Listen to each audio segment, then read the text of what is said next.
అందరికీ వందనాలండి. అందరూ బాగున్నారు అనుకుంటున్నాను. ఇప్పటివరకు మనం ఆదికాండం నుండి ప్రతి పుస్తకాన్ని, ప్రతి అధ్యాయాన్ని, ప్రతి వచనాన్ని వివరించుకుంటూ వస్తున్నాం.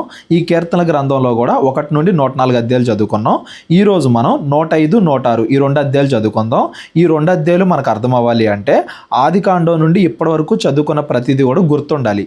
ఎందుకంటే ఇజ్రాయేలీలు ఈ 2 అధ్యాయాల్లో 105, 106 ఈ 2 అధ్యాయాల్లో కూడా తమ చరిత్ర మొత్తాన్ని అబ్రహాం దగ్గర నుండి ఇప్పటి వరకు ఏం జరిగింది అని ఇజ్రాయేలీలు గుర్తు చేసుకుంటున్నారనమాట.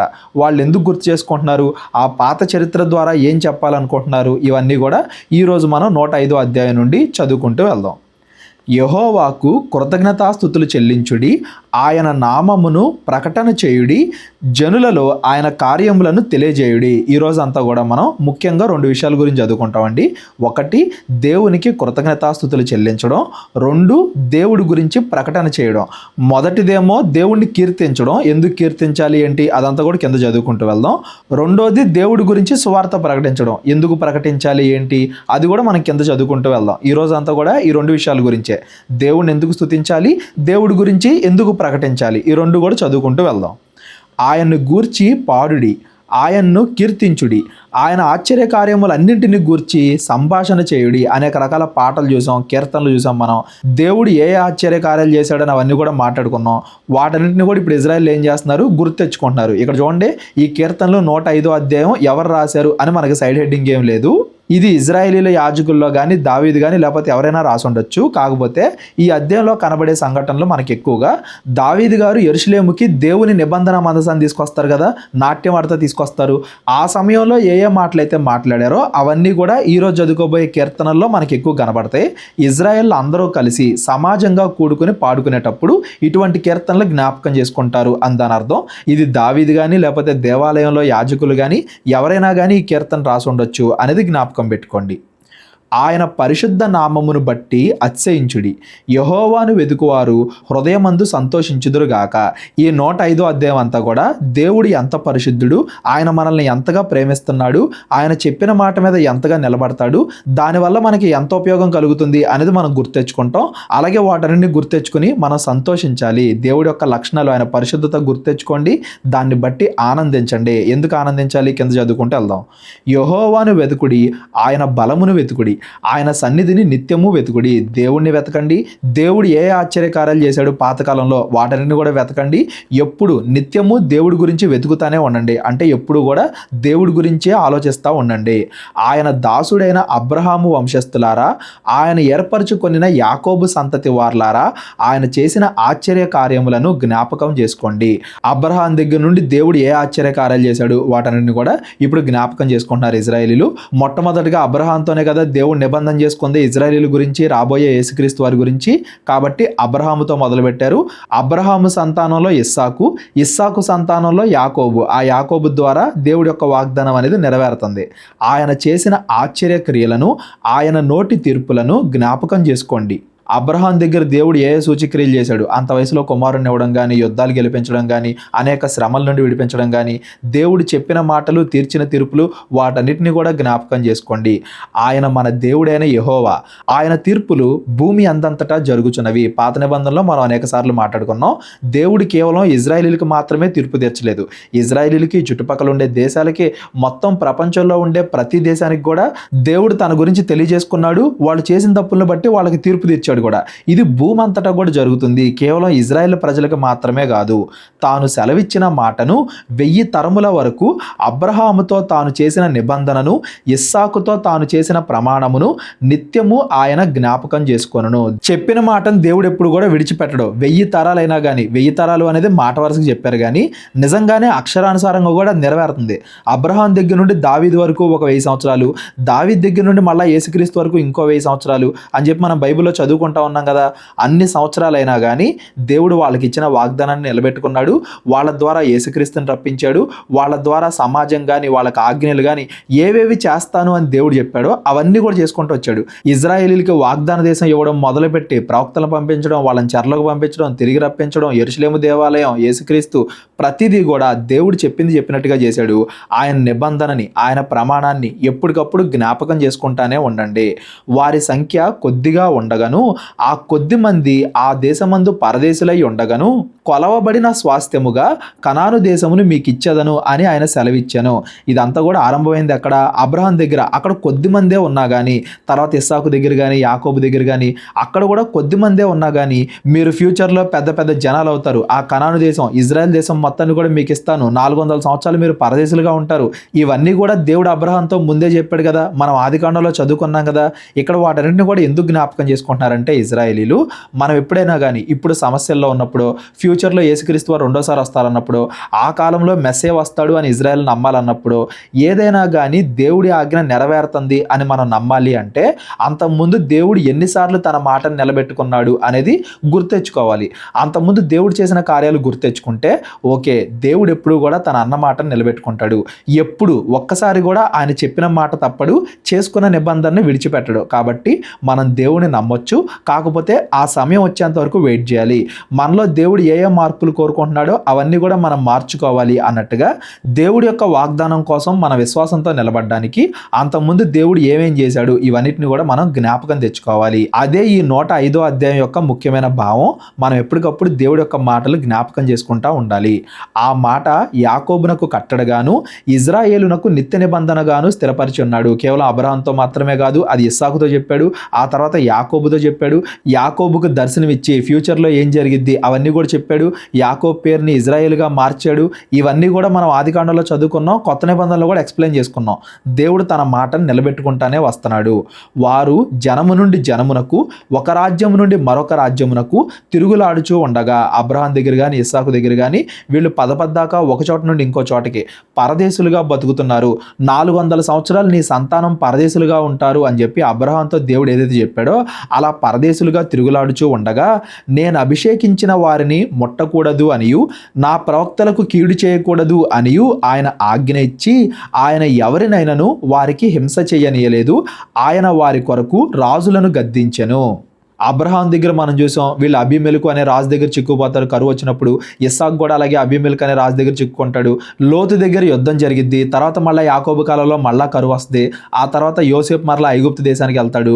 ఎక్కడ వీళ్ళు ఎంతమంది రాజులు ఎదుర్కొన్నా కానీ ఏ రాజు కూడా ఇజ్రాయేలీలకు హాని చేయకుండా, నేను అభిషేకించిన వారిని అంటే ఇజ్రాయేలీల పట్ల దేవుడు ఏదైతే నిబంధన పెట్టుకున్నాడో ఆ నిబంధన నెరవేరడానికి ఇజ్రాయేలీల పితరులకి ఏమీ కాకుండా దేవుడు ఎక్కడికక్కడ కాపాడుకుంటూనే వస్తున్నాడు. అది రాజుల వల్లైనా కానీ, కరువు వల్లైనా కానీ ఇజ్రాయేలీలకి ఏ ఆటంకము కలగకుండా దేవుడు ఎక్కడికక్కడ వాళ్ళని కాపాడుకుంటూనే వస్తున్నాడు. దేశం మీదికి ఆయన కరువు రప్పించెను, జీవనాధారమైన ధాన్యం అంతయు కొట్టివేశను. వారికంటే ముందుగా ఆయన ఒకరిని పంపెను, యోసేపు దాసుడిగా అమ్మబడెను. ఇదిగో ఇలా కరువు వస్తుంది, చాలా మందికి తీర్పు తీర్చాలి అని దేవుడి ప్రణాళికలో ఉన్నా కానీ ఆ ప్రణాళికలో ఇజ్రాయేలీలు దెబ్బతినకుండా, ఇజ్రాయెల్ అందరూ కూడా అంతమైపోకుండా యోసేపుని దేవుడు ఎంచుకొని ఆ కాలంలో పెద్ద రాజ్యమైన ఐగుప్తు రాజ్యం దగ్గరికి దేవుడు ఎలా తీసుకెళ్లాడు, ఫరో తర్వాత ఫరో లాగా యోసేపుని దేవుడు ఎలా నిలబెట్టాడు, అది కూడా కరెక్ట్గా సమయానికి, 1 సంవత్సరం ముందు కాదు, 1 సంవత్సరం వెనక కాదు, కరెక్ట్గా సమయానికి దేవుడు యోసేపుని ఎలా ఏర్పాటు చేసుకున్నాడు, ఇవన్నీ కూడా ఆదికాండంలో మనం చదువుకున్నాం. దేవుడి ప్రణాళికలో ఆయన తీర్పు తీర్చేటప్పుడు కూడా ఇజ్రాయేలీలు అంతమవకుండా దేవుడు ఎక్కడికక్కడ వాళ్ళని కాపాడుకుంటూనే వస్తున్నాడు. వారు సంఖ్యల చేత అతని కాళ్ళు నొప్పించిరి, ఇనుము అతని ప్రాణమును బంధించెను. ఇవన్నీ కూడా మనం చదువుకున్నాం కదా ఆదికాండంలో. యోసేపు ఏ తప్పు చేయలేదు, పోతీఫరు భార్య వ్యభిచారం చేయకుండా ఉన్నాడు, అయినా కానీ జైల్లో వేయబడ్డాడు కాబట్టి రాజు యొక్క దర్శనం తెలిసింది. ఆ తర్వాత ఆ దర్శనానికి భావం చెప్పాడు. ఇవన్నీ కూడా మనం చదువుకున్నాం కదా ఆదికాండంలో. అతడు చెప్పిన సంగతి నెరవేరు వరకు యెహోవా వాక్కు అతన్ని పరిశోధించుతూ ఉండెను. ఈ మాట మనం జ్ఞాపకం చేసుకోవాలండి. ఎప్పుడైనా కానీ దేవుడి ప్రణాళిక నెరవేరే ముందు మన జీవితంలో ఏదైనా గొప్ప విషయం దేవుడు చేయాలి అనుకున్నప్పుడు దానికంటే ముందుగా ఆయన పరీక్షిస్తాడు, మనందరినీ కూడా పరిశోధిస్తాడు. ఆ పరీక్షలో మనం నిలబడాలి, మనం తప్పు చేయకుండా ఆ పరీక్షలో నెగ్గాలి. ప్రతి ఒక్కరికి కూడా సమస్యలు వస్తాయి, ఒక్కోసారి పెద్ద పెద్ద సమస్యలు వస్తాయి. మనం దేవునిలో ఎదుగుతున్నప్పుడు, బాప్తీసం తీసుకోవాలనుకున్నప్పుడు, ఏదైనా చెడు కార్యాన్ని మానేయాలన్నప్పుడు, అలా దేవునిలో మనం ఎదిగేటప్పుడు ఒక్కోసారి పెద్ద పెద్ద పరీక్షలు జరుగుతాయి, దేవుడు పరిశోధిస్తాడు. వాటన్నింటి తర్వాతే దేవుడి యొక్క అద్భుత ఆశ్చర్య కార్యాలు, గొప్ప కార్యాలు మనం చూడగలం. యోసేపుని దేవుడు అప్పుడు దాకా ఆ సమయం వచ్చేంత వరకు ఏం చేస్తున్నాడంట, పరిశోధిస్తున్నాడంట. చాలా సంవత్సరాలు ఇబ్బంది పడ్డాడు, జైల్లో ఉన్నాడు, కుటుంబానికి దూరం అయ్యాడు. ఈ సమస్యలన్నీ కూడా అతడు భరించిన తర్వాత అప్పుడు సమయం వచ్చినప్పుడు రాజు వర్తమానం పంపి అతన్ని విడిపించెను. ప్రజలను ఏలిన వాడు అతన్ని విడుదల చేశాను. రాజునే వాడుకున్నాడు దేవుడు తన ప్రణాళిక నెరవేరడానికి. ఆ రాజు ప్రకారమే ఇష్ట ప్రకారము అతడు తన అధిపతుల్ని ఏలుటకు, తన పెద్దలకు బుద్ధి చెప్పుటకు, తన ఇంటికి యజమానునిగాను, తన యావదాస్తి మీద అధికారిగాను అతన్ని నియమించెను. మొత్తం ఆ కాలంలో అన్నింటికన్నా పెద్ద రాజ్యం ఐగుప్తు రాజ్యం. ఆ ఐగుప్తు రాజ్యానికే ఒక రాజులాగా, ఫరో తర్వాత ఫరో లాగా దేవుడు యోసేపుని ఎలా ఏర్పాటు చేసుకున్నాడో అలా ఏర్పాటు చేసుకోవడం వల్లే ఇజ్రాయెల్ అందరూ కూడా ఆ కరువు తప్పించుకుని ఎలా బతికారో, ఐగుప్తులో ఎలా సుఖంగా జీవించారో ఇవన్నీ కూడా మనం ఆదికాండంలో చదువుకున్నాం. ఏదైనా కానీ దేవుడు ఒక పెద్ద కార్యం చేసే ముందు దానికి మనం అర్హులమా కాదా అన్నట్టుగా పరీక్షిస్తాడు. మనం ఆ పరీక్షలో నిలబడి మన విశ్వాసాన్ని నిరూపించుకుంటేనే అంత గొప్ప కార్యాలు మనం చూడగలం. ఎవరి భక్తులను తీసుకోండి, మీరు అబ్రహాం, ఇస్సాకు, యాకోబు ఎవరినైనా కానీ తీసుకోండి, ప్రతి ఒక్కరి జీవితంలో ఆ పరీక్ష ఉంటుంది. ఆ పరీక్ష దాటిన తర్వాతే మనం గొప్ప గొప్ప కార్యాలు చూడగలం. ఇక్కడ ఇవన్నీ కూడా జ్ఞాపకం చేసుకోవడం ఎందుకంటే మనం ఎలా ఉన్నా కానీ దేవుడు మాత్రం మనల్ని రక్షించడానికి ప్రణాళికలు వేస్తానే ఉన్నాడు. రాజ్యం దగ్గర నుండి, కరువుల దగ్గర నుండి ఎటువంటి ఆపదలు వచ్చినా కానీ విశ్వాసుల్ని రక్షించడానికి దేవుడు ఎప్పుడు కూడా ముందుంటాడు, తన మాట మీద నిలబడతాడు అనేది ఈ వచనాల యొక్క భావం. ఇజ్రాయేలు ఐగుప్తులోనికి వచ్చెను. యాకోబు హాము దేశమందు పరదేశిగా ఉండెను. ఆయన తన ప్రజలకు బహు సంతానాభివృద్ధి కలగజేసెను. వారి విరోధుల కంటే వారికి అధిక బలము దయచేసెను. వారి విరోధులు అంటే వీళ్ళందరూ ఎక్కడికి వెళ్ళున్నారు? ఐగుప్తు దేశంలో ఉన్నారు. అక్కడుండే ఐగుప్తీల కన్నా కూడా వీళ్ళ సంఖ్య ఎక్కువైపోయినంతగా అంత బాగా వీళ్ళకి సంతానాభివృద్ధి కలిగింది. దేవుడు వీళ్ళని ఆశీర్వదించాడు. ఏ లోటు లేకుండా ఐగుప్తు దేశంలో అంత గొప్పగా ఇజ్రాయేల్ బతికారు అంటే అది దేవుడి కృప వల్లే. ఇజ్రాయేల్ ప్రత్యేకత కాదు, దేవుడి కృప వల్లే. తన ప్రజలను పగచేయునట్లును, తన సేవకులందరి ఎడల కుయుక్తిగా నడుచునట్లును ఆయన వారి హృదయములను తిప్పాను. ఇప్పుడు ఏమైపోయారు? ఐగుప్తీలు రివర్స్ అయిపోయారు. దేవుడు తిప్పాడంటే దేవుడే ఐగుప్తీల్ని చెడ్డగా మార్చాడని కాదండి. దేవుడు ప్రతిదానికి కూడా అవకాశం ఇస్తాడు, అపవాదికి అవకాశం ఇస్తాడు. ఐగుప్తీలే చెడ్డగా మారిపోయారు అందని అర్థం. అయినా కానీ దేవుడు దానికి ఎందుకు అవకాశం ఇచ్చాడు? అలా జరిగితేనే ఇజ్రాయేలీలు ఆ ఐగుప్తు దేశం నుండి బయటకు వచ్చి వాగ్దాన దేశానికి వెళ్తారు. కాబట్టి ఏది జరిగినా మనం మంచిగా నడుచుకుంటున్నా, చెడ్డగా నడుచుకుంటున్నా, దేవుడు ప్రతిదానికి కూడా ఎందుకు అనుమతిస్తాడు అంటే తన ప్రణాళికను నెరవేర్చుకోవడానికి. ఇజ్రాయెల్ అందరూ కూడా ఐగుప్తు దేశాన్ని వదిలేసి వాగ్దాన దేశానికి వెళ్ళాలి కాబట్టి దేవుడు దానికి పర్మిషన్ ఇచ్చాడు అందని అర్థం. ఆ తర్వాత చాలా కాలం వరకు ఇజ్రాయేలీని ఆ ఐగుప్తీలు బానిసలుగా చేసి బాగా హింసించినప్పుడు ఆయన తన సేవకుడైన మోషేను తాను ఏర్పరచుకొనిన అహరోన్ను పంపెను. ఇప్పుడు దేవుడు ఏం చేశాడు? మోషే అహరోన్ను ఏర్పాటు చేసుకున్నాడు. ఇవి మనం నిర్గమాకాండంలో చదువుకుంటాం. వారు ఐగుప్తీల మధ్యను ఆయన సూచక క్రియలను, హాము దేశములో మహత్కార్యములను జరిగించిరి. హాము దేశం అంటే కన్ఫ్యూజ్ అవ్వకండి. అంత ముందు కూడా నేను చెప్పాను, నోవాహు నుండే ప్రతి ఒక్కరు వచ్చారు. అందులో నోవాహు కుమారుడైన హాము సంతానం నుండి ఐగుప్తీలు వచ్చారు అని అంత ముందు కూడా మనం మాట్లాడుకున్నాం. ఆ ఐగుప్తు దేశంలో దేవుడు మోషే అహరోన్ల ద్వారా ఎన్నో సూచక క్రియలు చేశాడు, మహత్కార్యాలు చేశాడు. ఆ తెగుళ్ళన్నీ కూడా మనం చదువుకున్నాం కదా, 10 తెగుళ్ళు. ఆయన అంధకారం పంపి చీకటి కమ్మజేశాను. వారు ఆయన మాటను ఎదిరింపలేదు. ఆయన వారి జలములను రక్తముగా మార్చెను, వారి చేపలను చంపెను, వారి దేశములో కప్పలు నిండెను, అవి వారి రాజుల గదుల్లోకి వచ్చెను. ఆయన ఆజ్ఞనీయగా జోరీగలు పుట్టెను, వారి ప్రాంతములన్నింటిలోనికి దోమలు వచ్చెను. ఆయన వారి మీద వడగండ్ల వాన కురిపించెను, వారి దేశములో అగ్ని జ్వాలలు పుట్టెను. ఆ 10 తెగుళ్ళు అవన్నీ కూడా జ్ఞాపకం చేసుకుంటున్నారు. దోమలు అనగానే కేవలం దోమలు మాత్రమే కాదు, మనం అక్కడ చదువుకున్నాం కదా, ఆ 10 తెగుళ్ళలో ఎన్నో కీటకాలు, ఎన్నో రకాల వ్యాధులు మనుషులు, జంతువులకి అంతగా దేవుడు వాళ్ళని బాధించాడు. అది ఒక రకంగా ఐగుప్తీయులకి తీర్పు తెచ్చడం, ఇంకొక రకంగా ఇజ్రాయేలీని ఐగుప్తులో నుండి విడిపించడం. అందువల్ల ఈ తెగుళ్ళన్నీ కూడా వాళ్ళకి ఆ సమయంలో కలిగాయి. ఇవన్నీ కూడా మనం నిర్గమకాండంలో చదువుకున్నాం. వారి ద్రాక్ష తీగలను, వారి అంజూరపు చెట్లను పడగొట్టెను, వారి ప్రాంతమందలి వృక్షములను విరగ్గొట్టెను. ఆయన ఆజ్ఞనీయగా పెద్ద మిడతలను, లెక్కలేని చీడ పురుగులను వచ్చెను.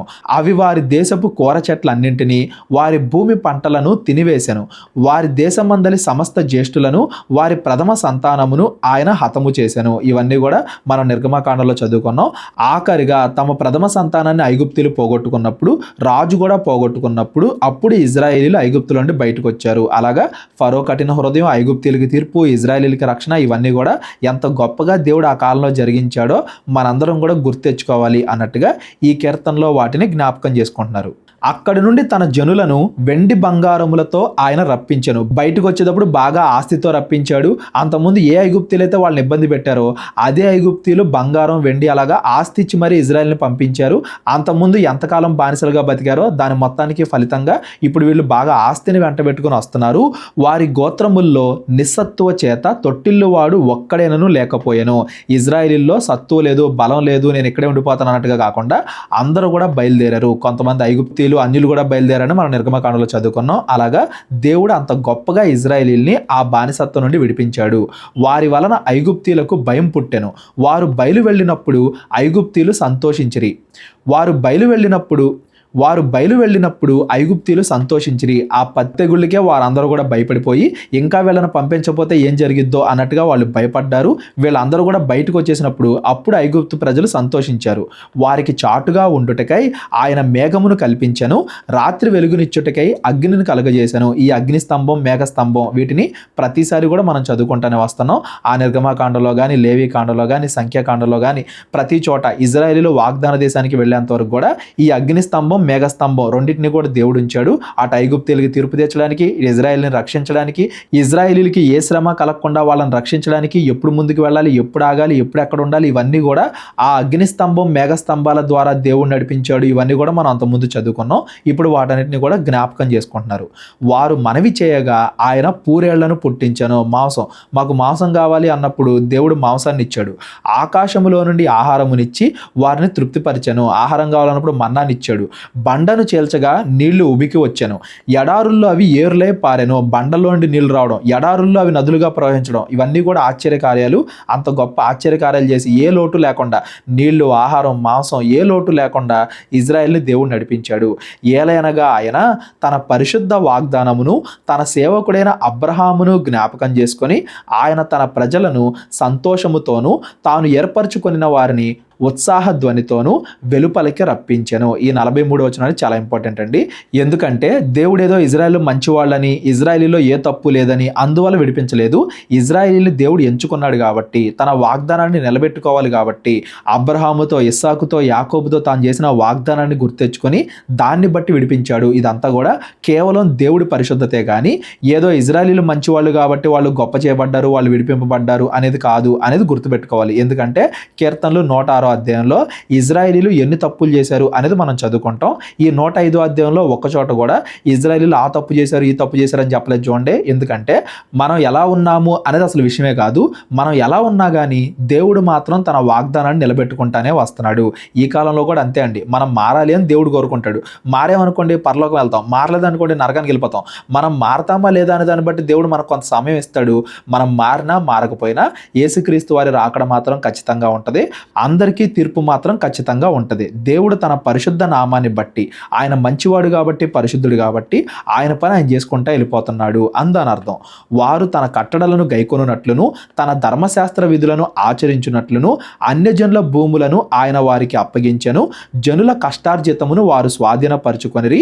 యెహోవాను స్తుతించుడి. ఇంకా వచ్చిన తర్వాత కూడా ఆ కనానీయులకి దేవుడు తీర్పు తెచ్చి ఆ కనానీయుల భూములు, వాళ్ళ యొక్క ఆస్తులు అవన్నీ కూడా ఇజ్రాయేలుకి దయచేసి ఇజ్రాయేలీలు ఆ వాగ్దాన దేశంలో స్థిరపడేలాగా దేవుడు చేశాడు. కాబట్టి యెహోవాను స్తుతించుడి. ఈ 105వ అధ్యాయం అంతా కూడా దేవుడు ఇజ్రాయేలీని ఎలా కాపాడుతూ వచ్చాడు, తాను ఇచ్చిన వాగ్దానాన్ని ఎలా నిలబెట్టుకుంటూ వచ్చాడు అనేది మనం చదువుకున్నాం. పైన చదువుకున్నాం కదా మొదటి అధ్యాయంలో దేవుణ్ణి కీర్తించండి, దేవుడి గురించి ప్రకటించండి అని చెప్పి. దేవుడిని మనం ఎందుకు కీర్తించాలంటే దేవుడు ఎప్పుడు కూడా మారకుండా నిన్న నేడు నిరంతరం ఒకటే రీతిగా ఉన్నాడు కాబట్టి, ఆయన చెప్పింది చెప్పినట్టుగా చేస్తున్నాడు కాబట్టి. మనం ఇప్పుడేమో నెరవేరట్లేదు అనుకోవచ్చు, కానీ దేవుడు కొంత సమయం తీసుకుంటాడు. అది కూడా ఎందుకు తీసుకుంటాడు? మనం మారాలనే, మన కోసమే. మనం అనుకుంటాం దేవుడి ఆజ్ఞ ఇంకా నెరవేరలేదు అనుకుంటాం, కానీ ఖచ్చితంగా నెరవేరిద్ది. అది యేసుక్రీస్తు వారి రాకడైనా అందరికీ తీర్పైనా ఒకసారి వెనక తిరిగి చూడండి. దేవుడు చెప్పిన ప్రతి మాటని నిలబెట్టుకున్నాడు, ప్రతి వాగ్దానం నెరవేరింది. తప్పెప్పుడు మన వైపే ఉంటుంది కానీ దేవుడి వైపు ఉండదు. దేవుడు ప్రతిసారి కూడా తన విశ్వాసుల్ని రక్షించుకుంటానే వస్తాడు. తన నిబంధనని దేవుడు ఎప్పుడు కూడా మర్చిపోడు అనేది ఈ కీర్తనలు 105వ అధ్యాయం నుండి మనం గమనించాలి. కీర్తనల గ్రంథం 106వ అధ్యాయాన్ని కూడా ఈరోజు మనం చదువుకుందాం. 107 నుండి రేపొద్దున చదువుకుందాం. ఈ 106వ అధ్యాయం అనేది చతుర్స్కంధం 4వ భాగానికి ఆఖరి అధ్యాయం, చదువుకుంటూ వెళ్దాం.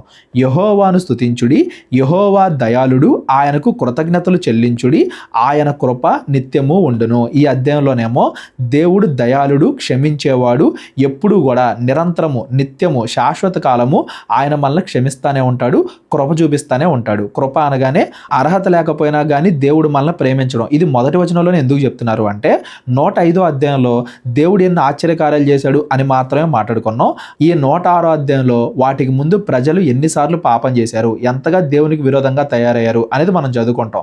ప్రజలు ఎంతగా దేవుడికి వ్యతిరేకంగా తిరిగినా కానీ దేవుడు మాత్రం ఎప్పుడూ కృప చూపిస్తూనే ఉన్నాడు, క్షమిస్తూనే ఉన్నాడు, మరొక అవకాశాన్ని ఇచ్చుకుంటానే వెళ్తున్నాడు అనేది కూడా ఈ అధ్యాయం నుండి గమనించాలి. 105వ అధ్యాయంలో నేను 2 విషయాలు చెప్పాను. ఒకటి, ఈరోజు చదువుకునే వాటిల్లో దేవుణ్ణి ఎందుకు కీర్తించాలి అనేది ఒకటి, దేవుడి గురించి ఎందుకు ప్రకటించాలి అనేది ఒకటి. ఈ రెండే చదువుకుంటామని చెప్పాను కదా. దేవుడు పరిశుద్ధుడు కాబట్టి ఆయన కీర్తించాలి, మరి ఆయన గురించి ఎందుకు ప్రకటించాలి అంటే మనం పాపంలో పడిపోకుండా ఉండాలంటే, ఎదుటి వాళ్ళు కూడా పాపంలో పడిపోకుండా ఉండాలి అంటే దేవుడి గురించి ఎప్పటికప్పుడు ప్రకటిస్తూ ఉండాలి. ఆయన అంత ముందు చేసిన వాటిని జ్ఞాపకం తెచ్చుకుంటూ ఉండాలి. మన జీవితాల్లో కానీ మన పితరుల జీవితాల్లో కానీ మేలులు చేసినప్పుడు కీర్తించాలి. అది వేరే వాళ్ళకు కూడా ప్రకటించడం వల్ల ఓకే దేవుడి తీర్పు ఇలా ఉంటుంది అనమాట. కాబట్టి మనం తప్పు చేయకూడదు అన్నట్టుగా సువార్త ప్రకటన అనేది, దేవుడి గురించి జ్ఞాపకం తెచ్చుకోవడం అనేది మనం పాపం చేయకుండా ఆపుతుంది, వేరే వాళ్ళు కూడా పాపం చేయకుండా అడ్డుకుంటుంది అనేదే ఈ 106వ అధ్యాయం యొక్క భావం. చదువుకుంటూ వెళ్దాం. యెహోవా పరాక్రమ కార్యములను ఎవడు వర్ణింపగలడు, ఆయన కీర్తి అంతటిని ఎవడు ప్రకటింపగలడో. దేవుడి పరాక్రమ కార్యాలు ఎన్నో, దేవుడి కీర్తి ఎంతో, అది మొత్తం వివరించాలంటే వర్ణించాలంటే మన వల్ల కాదు. కాకపోతే మనం ఎంతవరకు చేయగలమో అంతవరకు చేయాలి అనేది దీని యొక్క భావం. ఈ అధ్యాయం అనేది కొంచెం పెద్దగా ఉంటుంది. ఈ కీర్తనకారుడు దేవుడి యొక్క పరాక్రమ కార్యాలు, కీర్తిని ఎంతవరకు వివరించగలరో అంతవరకు వివరించారు. దాని ఉద్దేశం అంతేనా, ఇంకేమి లేవా అంటే ఉన్నాయి. దేవుడి యొక్క పరాక్రమ కార్యాలు, కీర్తి వివరించాలంటే ఆకాశం భూమి మొత్తం కూడా పేపర్లతో నింపేసినా కానీ సరిపోదు. అయినప్పటికీ మనం పూర్తిగా వివరించలేకపోయినా కానీ ఎంతవరకు చేయగలమో అంతవరకైనా చేయాలి. దేవుడి యొక్క క్రియలకైతే అంతం లేదు, అవన్నీ చాలా ఎక్కువగా ఉంటాయి. కాకపోతే ఎన్ని గుర్తు తెచ్చుకోగలమో అన్నైనా కానీ గుర్తు తెచ్చుకోవాలి. న్యాయమును అనుసరించువారు, ఎల్లవేళలా నీతిని అనుసరించి నడుచుకొని వారు ధన్యులు. ఇజ్రాయెల్ని మనం చూసినా కానీ ఆ 40 సంవత్సరాల ఇజ్రాయెల్ ప్రయాణంలో నీతిమంతులు మనకి చాలా తక్కువ మంది కనపడతారు. యెహోషువ అన్నట్టు, కాలేబ్ అన్నట్టు, మోషే అన్నట్టు, అహరోన్ అన్నట్టు, అలాగా చాలా తక్కువ మంది కనపడతారు. అలా తక్కువ మంది ఉన్నా కానీ ఎవరైతే నీతిగా నడుచుకుంటారో వాళ్ళందరూ కూడా ధన్యులు. పరలోక మార్గం ఇరుకైనది, అయినా కానీ అందులో ప్రయాణించేవారు ధన్యులు. యెహోవా నీవు ఏర్పరచుకొనిన వారి క్షేమము నేను చూచుచు, నీ జనులకు కలుగు సంతోషమును బట్టి నేను సంతోషించుచు, నీ స్వాస్థ్యమైన వారితో కూడి కొనియాడునట్లు నీ ప్రజల యందు నీకున్న దయచొప్పున నన్ను జ్ఞాపకమునకు తెచ్చుకొనుము, నాకు దర్శనమిచ్చి నన్ను రక్షింపుము. ఈ కీర్తనాకారుడు దావీదైనా అయి ఉండొచ్చు, లేకపోతే ఎవరైనా అయి ఉండొచ్చు. ఈ కీర్తనాకారుడు ప్రజలందరూ కూడా ఒక పక్కన దేవుడి గురించి ప్రకటిస్తూనే ఇంకో పక్కన నన్ను క్షమించు, నన్ను జ్ఞాపకం చేసుకో, మంచిగా ఉండే వాళ్ళకి ఒక ఆనందం కలుగుతుంది కదా, దేవునిలో ఎదిగే వాళ్ళకి ఒక సంతోషం కలుగుతుంది కదా, ఆ సంతోషం నాకు కలగజేయి, ఆ క్షేమము నాకు కలగజేయి అన్నట్టుగా ఒక పక్కన ప్రార్థన చేస్తున్నాడు, ఇంకో పక్కన ఇజ్రాయెల్ అందరూ కూడా బోధిస్తున్నాడు అని కూడా దాని అర్థం. మా పితరుల వలనే మేము పాపము చేసితిమి, దోషములు కట్టుకొని భక్తిహీనులమైతిమి. 105వ అధ్యాయం కానీ 106వ అధ్యాయమైన ఈ 2 అధ్యాయాలు కూడా సమాజం అంతా కలిసి అందరూ కూడుకున్నప్పుడు పాడుకునే కీర్తనలు అని మనం చదువుకున్నాం కదా. అందరు బదులుగా ఈ కీర్తనకారుడు క్షమాపణ అడుగుతున్నాడు. మేము పాపం చేశాము, మేమందరం కూడా నీకు వ్యతిరేకంగా నడిచాము, అంతకుముందు మా ఇజ్రాయెల్ పితరులు ఎలా అయితే చేశారో మేము కూడా అలాగే చేశాము, మమ్మల్ని క్షమించు అన్నట్టుగా పశ్చాత్తాపడి దేవుణ్ణి క్షమాపణ అడుగుతున్నారు. ఐగుప్తులో మా పితరులు నీ అద్భుతములను గ్రహింపకుండిరి. ఇప్పుడేమో పాత విషయాలు ఒక్కొక్కటిగా అన్ని కూడా జ్ఞాపకం చేసుకుంటున్నారు. పైన 105వ అధ్యాయంలో జ్ఞాపకం చేసుకున్నప్పుడు కేవలం దేవుడి యొక్క మేలులు మాత్రమే జ్ఞాపకం చేసుకున్నారు. ఇప్పుడు మరలా జ్ఞాపకం చేసుకునేటప్పుడు ఈసారి ఇజ్రాయెల్ చేసిన తప్పులు కూడా జ్ఞాపకం చేసుకుంటున్నారు.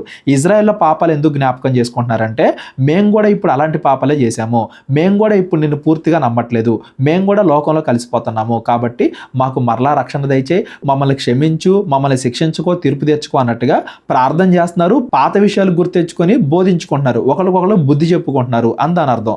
పాతప్పుడు మా పితరులు నీ అద్భుత కార్యాలను గ్రహింపలేదు, నీ కృపాబాహుళ్యం కార్యమును జ్ఞాపకము తెచ్చుకొనక ఉండిరి. సముద్రమునొద్ద ఎర్ర సముద్రమునొద్ద వారు తిరుగుబాటు చేసిరి. ఎర్ర సముద్రం దగ్గర ఏం చేశారు? వాళ్ళందరూ కూడా మేము వెనక్కి వెళ్ళిపోతాం, ఐగుప్తులో సమాధులు లేవా, ఆ ఐగుప్తు ఫరో మమ్మల్ని చంపడానికి వస్తున్నాడు అన్నట్టుగా ఆ ఎర్ర సముద్రం దగ్గర దేవుడి మీద తిరుగుబాటు చేశారు. మరి అంత ముందే కదా దేవుడు పత్తెగుళ్ళు అవన్నీ కూడా చేశాడంటే ఆ అద్భుతాలని ఇజ్రాయేలీలు ఆ సమయంలో జ్ఞాపకం చేసుకోలేదు. సమస్యలో ఉన్నప్పుడు ఆ సమస్య గురించి ఆలోచిస్తున్నారు కానీ అంతకుముందు దేవుడు ఎన్ని అద్భుత కార్యాలు చేశాడు, అంతకుముందు దేవుడు ఎన్నిసార్లు ఆశ్చర్యకరంగా విడిపించాడు, అవేవి కూడా జ్ఞాపకం చేసుకోలేదు. ఆ సమయంలో మేము కూడా ఇప్పుడు ఏదైనా సమస్యలో ఉన్నప్పుడు అలాగే చేస్తున్నామేమో, ఇప్పుడున్న సమస్యని ఆలోచించి అంతకుముందు నీ యొక్క గొప్పతనాన్ని మేము మర్చిపోయి ఇప్పుడు పాపంలో పడిపోతున్నామేమో అన్నట్టుగా అవన్నీ కూడా జ్ఞాపకం చేసుకుంటున్నారు అందని అర్థం. అయినను తన మహాపరాక్రమమును ప్రసిద్ధి చేయుటకై ఆయన తన నామమును బట్టి వారిని రక్షించెను. ఇక్కడ ఇజ్రాయేల్ చెడ్డగా ఉన్నా కానీ దేవుడు మంచివాడు కాబట్టి, తన మాట మీద నిలబడేవాడు కాబట్టి, వాగ్దాన దేశానికి తీసుకెళ్తానని చెప్పాడు కాబట్టి దేవుడు వాళ్ళని రక్షించాడు. మోషే వాళ్ళ బదులుగా ప్రార్థన చేశాడు కాబట్టి దేవుడు వాళ్ళని రక్షించాడు. మనం పాపంలో ఉన్నా కానీ దేవుడు ఎప్పుడు కూడా మనల్ని రక్షించడానికే ప్రయత్నం చేస్తూ ఉంటాడు అందని అర్థం. ఆయన ఎర్ర సముద్రమును గద్దెంపగా అది పారిపోయెను, మైదానం మీద నడుచున్నట్లు వారిని అగాధ జలముల్లో నడిపించెను. ఆ ఎర్ర సముద్రాన్ని పాయలు చేసి గోడలుగా ఇటు అటు నిలబెట్టి ఆరిన నేల మీద దేవుడు నడిపించాడు. దాన్ని ఇప్పుడు జ్ఞాపకం చేసుకుంటున్నారు. ప్రతి చోట కూడా నేను వచనాలు చెప్పట్లేదండి, ఆదికాండం నుండి ద్వితీయోపదేశ కాండం వరకు మనం ఏవైతే చదువుకున్నామో వాటన్నిటిని కూడా ఇక్కడ జ్ఞాపకం చేసుకుంటున్నారు అందని అర్థం. ఇవన్నీ కూడా మనం నిర్గమాకాండంలో చదువుకున్నాం. నిర్గమాకాండం 4వ అధ్యాయం నుండి చదువుకుంటూ వెళ్తే ఆ తెగుళ్ళు, ఎర్ర సముద్రం ఇవన్నీ కూడా మనకు కనబడతాయి. ఎవరికైనా ఏదైనా డౌట్ ఉంటే డిస్క్రిప్షన్లో నా నెంబర్ ఉంటుంది, కాల్ కానీ వాట్సాప్ కానీ చేయండి. వారి పగవారి చేతిలో నుండి వారిని రక్షించెను, శత్రువుల చేతిలో నుండి వారిని విమోచించెను. ఐగుప్తీలే ఆ నీళ్ళలో కొట్టుకెళ్ళిపోయారు కానీ ఇజ్రాయేలీలు మాత్రం ఆరిన నేల మీద నడుచుకుంటూ వెళ్ళారు. దేవుడు వాళ్ళని అలా రక్షించాడు. నీళ్లు వారి శత్రువులను ముంచివేసెను, వారిలో ఒక్కడైనను మిగిలి ఉండలేదు. ఒక్కడు కూడా ఇజ్రాయేల్ మీదకి వచ్చి ఇజ్రాయేల్ మీద చేయకుండా దేవుడు అంత గొప్పగా రక్షించాడు. అప్పుడు వారు ఆయన మాటలు నమ్మిరి, ఆయన కీర్తి గానము చేసిరి. ఎప్పుడైతే ఎర్ర సముద్రం పాయలైందో అప్పుడు దేవుడి యొక్క గొప్పతనాన్ని గుర్తించారు, అప్పుడు దేవుణ్ణి కీర్తించారు. మరి వెంటనే ఏం జరిగింది? మరలా అయినను వారు ఆయన కార్యములను వెంటనే మర్చిపోయిరి, ఆయన ఆలోచన కొరకు కనిపెట్టుకొనకపోయిరి. దేవుడికి ఆలోచన ఉంటుంది, దేవుడికి ఒక ప్రణాళిక ఉంటుంది, ఎప్పుడు ఏం చేయాలి, ఎలా చేయాలని దేవుడికి ఒక ప్రణాళిక ఉంటుంది. మనం ఓపిక లేక దేవుడికి వ్యతిరేకంగా మనం తిరిగిపోకూడదు. అక్కడ ఎర్ర సముద్రాన్ని పాయలు చేసినా కానీ ఆ తర్వాత మాకు నీళ్లు లేవు అని చెప్పి మోషే మీద వీళ్ళందరూ కూడా సనిగారు కదా, ఆ సందర్భం గురించి ఇప్పుడు చెప్తున్నారనమాట. అరణ్యములో వారు బహుగా ఆశించిరి, ఎడారిలో దేవుణ్ణి శోధించిరి. వారు కోరినది ఆయన వారికి ఇచ్చెను, అయినను వారి ప్రాణములకు ఆయన క్షీణత కలగజేశాను. అంటే దాని ఉద్దేశం ఏంటంటే దేవుడు వాళ్ళకి అక్కడ మన్నా ఇచ్చాడు, ఆ తర్వాత దేవుడు వాళ్ళకి పూరెళ్ళు ఇచ్చాడు. అయినా కానీ వాళ్ళు ఎవరైతే తప్పులు చేశారో ఆ తర్వాత రోజు వాటిని దాచుకున్నోళ్ళు, మరలా కాల్చుకుని తిన్నోళ్ళు, వాళ్ళు చనిపోవడం, వెంటనే అక్కడికక్కడే తీర్పు తెచ్చబడడం, ఇవి కూడా మనం చదువుకున్నాం కదా. ఒక పక్కన దేవుడు కాపాడుతున్నాడు, ఒకవేళ దేవుడికి వ్యతిరేకంగా తిరిగితే ఏం జరిగిద్ది అని ఆ తీర్పును కూడా చూపించుకుంటూ వెళ్తున్నాడు. పూర్తిగా ఇజ్రాయెల్ అందరినీ కూడా అంతం చేయట్లా, క్షీణింపజేస్తున్నాడు. అంటే ఆయన తీర్పు ఎలా ఉంటుంది అని తెలియజేస్తున్నాడు. ఒక పక్కన ఆయన తీర్పు ఎలా ఉంటుంది అని దేవుడు తెలియజేస్తున్నా కానీ ఇజ్రాయేలీలు మాత్రం దేవుణ్ణి శోధిస్తానే ఉన్నారు. అంటే దాని ఉద్దేశం ఏంటంటే దీని నుండి మనం కూడా ఏం గమనించాలంటే ప్రస్తుతానికి మనం ఏదైనా సమస్యలో ఉన్నప్పుడు ఈ ఒక్క సమస్య గురించే మనం ఆలోచించకూడదు. అంతకుముందు దేవుడు ఏమేం చేశాడు, ఆ వాగ్దానాలు అవన్నీ కూడా గుర్తుపెట్టుకుంటేనే ఇప్పుడు కూడా దేవుడు విడిపిస్తాడు. కాకపోతే దేవుడికి ఒక సమయం ఉంటుంది, ఇది పరీక్ష. ఈ పరీక్షలో మనం తప్పు చేయకుండా నిలబడాలి, అప్పుడు మాత్రమే దేవుడి ప్రణాళిక నెరవేరిద్ది. ఇవన్నీ కూడా మనం ఆలోచించాలి. అవి ఆలోచించలేకపోవడం వల్ల వాళ్ళు వెంటనే మర్చిపోయారు దేవుడి యొక్క కార్యాలు, మరలా వెంటనే దేవుడికి వ్యతిరేకంగా తిరుగుబాటు చేశారు. వారు తమ దండు పాలెములో మోషే యందును యెహోవాకు ప్రతిష్ఠుడైన అహరోన్ నందును అసూయ పడిరి. మోషే మీద తిరుగుబాటు, అహరోన్ మీద తిరుగుబాటు, కోరహు తిరుగుబాటు, ఇవన్నీ కూడా మనం సంఖ్యాకాండంలో ద్వితీయోపదేశ కాండంలో చదువుకున్నాం కదా. వాటన్నిటిని కూడా జ్ఞాపకం చేసుకుంటున్నారు. భూమి నెరచి దాతాన్ను మింగివేశాను, అది అభిరాము గుంపును కప్పివేశాను. వీటి గురించి మనం సంఖ్యాకాండం 16వ అధ్యాయంలో, ద్వితీయోపదేశ కాండం 11వ అధ్యాయంలో చదువుకుంటాం. వీళ్ళు ఎలాగ దేవుడికి వ్యతిరేకంగా తిరుగుబాటు చేశారు, ఆ తర్వాత వాళ్ళు ఎలా నశించారు గర్వంతో, ఇవన్నీ కూడా అక్కడ మనం చదువుకున్నాం. వారి సంఘముల్లో అగ్ని రగిలెను, దాని మంట భక్తిహీనులను కాల్చివేశాను. ఆ సమయంలో దేవుడు ఎలా తీర్పు తీర్చాడు, వాళ్ళలో కొంతమందిని ఎలా నశింపజేశాడు, అవి కూడా మనం అక్కడ చదువుకున్నాం. ఒక పక్కన వీళ్ళు తిరుగుబాటు చేస్తున్నా, ఒక పక్కన దేవుడు అందరినీ శిక్షించకుండా కొంతమంది మీదుగా తీర్పు రప్పించి ఇలా నాశనం అయిపోతారు కాబట్టి జాగ్రత్తగా ఉండండి అని దేవుడు ఎన్నిసార్లు హెచ్చరించినా, మోషే వాళ్ళ కోసం ఎన్నిసార్లు ప్రార్థించినా మళ్ళీ మళ్ళీ అదే జరుగుతుంది అన్నట్టుగా వాళ్ళ యొక్క తప్పిదాలనే జ్ఞాపకం చేసుకుంటున్నారు ఇజ్రాయేలీలు. హోరేబులో వారు దూడను చేయించుకొనిరి, పోతపోసిన విగ్రహమునకు నమస్కారము చేసిరి. మోషే ఆ కొండ మీదకి వెళ్ళినప్పుడు దేవుడి ఆజ్ఞలు తీసుకురావడానికి కింద వీళ్ళు బంగారు దూడ విగ్రహాన్ని చేయించుకున్నారు, విగ్రహారాధనలో పడిపోయారు. ఇవి కూడా మనం అక్కడ చదువుకున్నాం.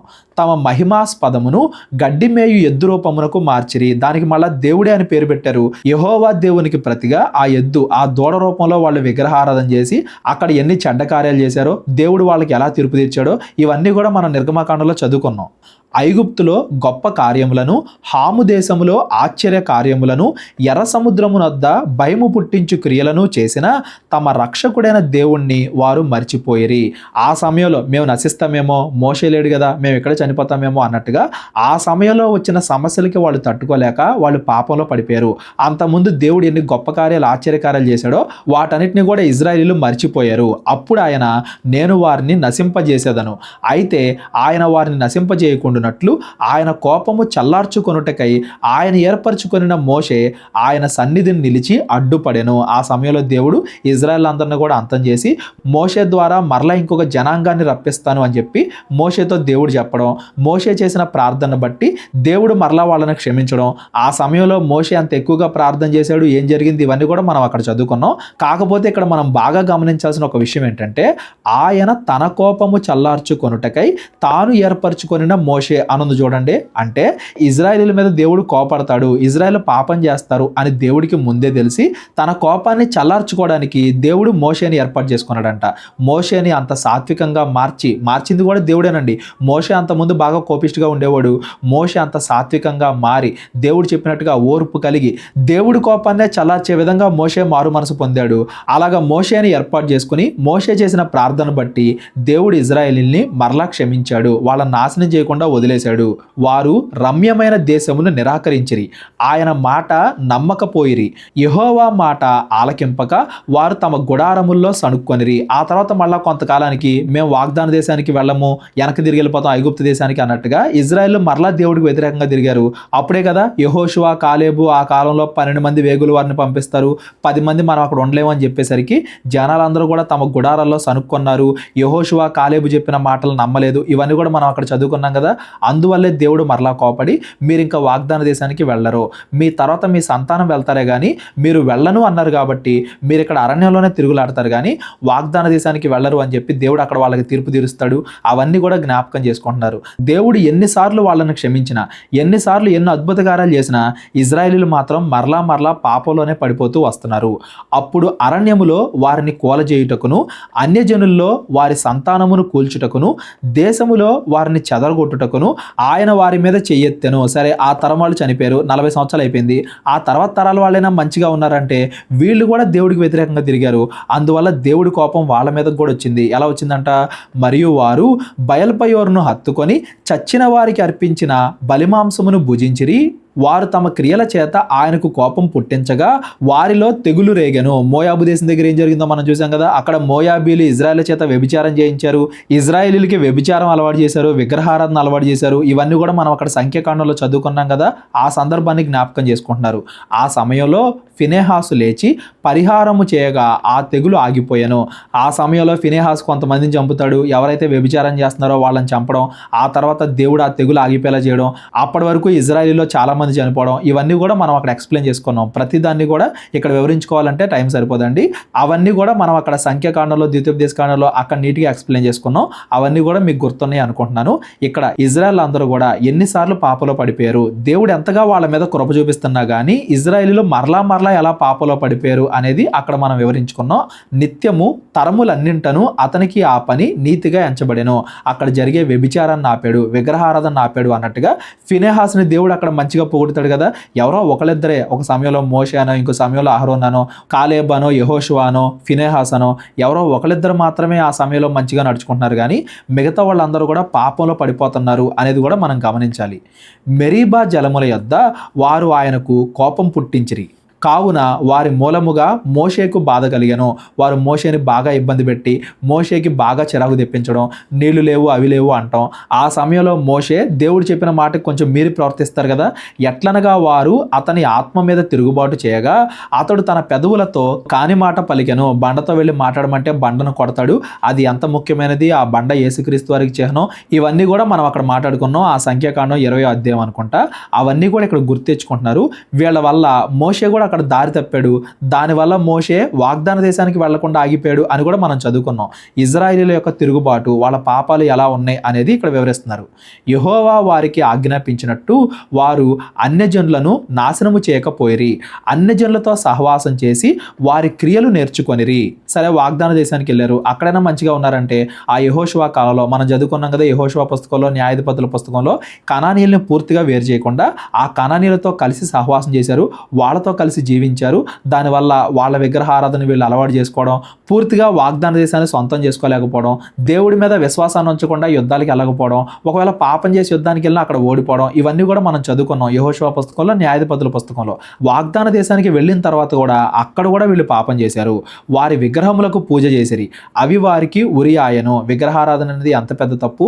ఆ కాలంలో విగ్రహారాధన వెనకాల ఉండే చెడు కార్యాలు అవన్నీ కూడా అనేక సార్లు మనం వివరించుకున్నాం. దేవుడికి మరలా వారు కోపం తెప్పించారు. మరియు వారు తమ కుమారులను తమ కుమార్తెలను దెయ్యములకు బలులుగా అర్పించిరి. దెయ్యములు అంటే ఆ విగ్రహాలు. ఆ విగ్రహాలకి తమ పిల్లల్నే, తమ సొంత పిల్లల్నే బలులుగా అర్పించారు. నిరపరాధ రక్తము అనగా తమ కుమారుల రక్తము, తమ కుమార్తెల రక్తము ఒలికించిరి. కనాను దేశపు వారి బొమ్మలకు వారిని బలిగా అర్పించిరి.